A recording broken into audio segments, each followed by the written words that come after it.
All right. So back in 1967, Nokia made a pivot by bringing all their businesses together to form what we call Nokia Corporation.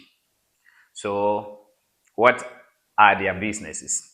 One, they have their traditional paper production and hydropower production under Nokia AB.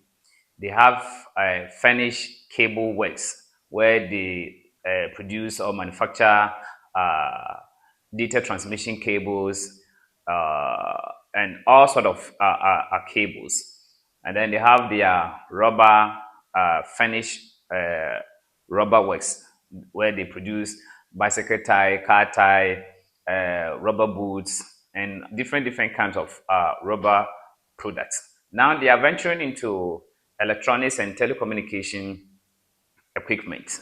So in 1966, as I said earlier, they merged all these businesses together to become a corporation, right? So that is the beginning of the today Nokia in telecommunication and also in mobile phone business started. So throughout, by a leadership of a man called Brand Westenland. So throughout 1970, they were producing TVs, radios, and then in 1979, they ventured with a company called Salora, right? Salora OI to build a mobile phone.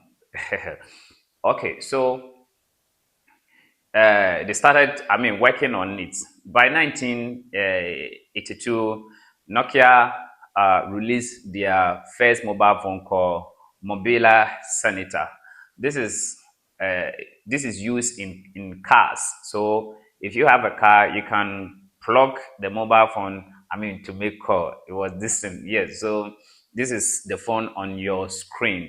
This is the first mobile phone Nokia was able to release with a company called Salura. That's a Mobila Senator.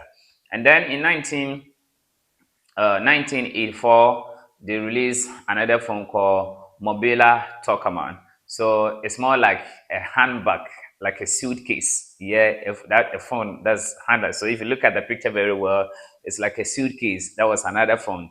And then in 1987, that was when they released a phone called Mobila Countryman.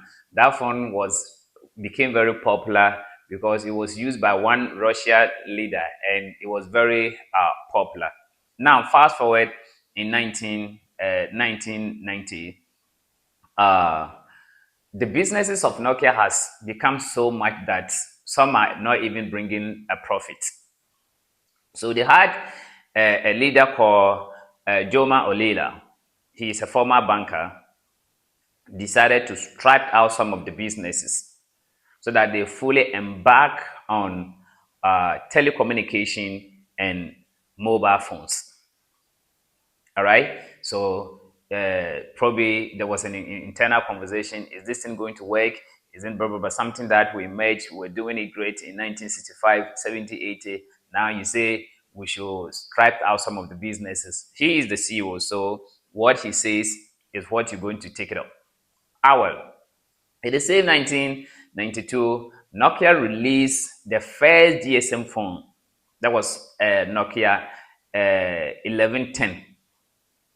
Yeah, if you watch a picture on your screen. So now we have a phone, Nokia have a phone that you can use to make a call and also test, yeah, somebody, whoever you are testing across the globe, yeah, on the 2G GSM.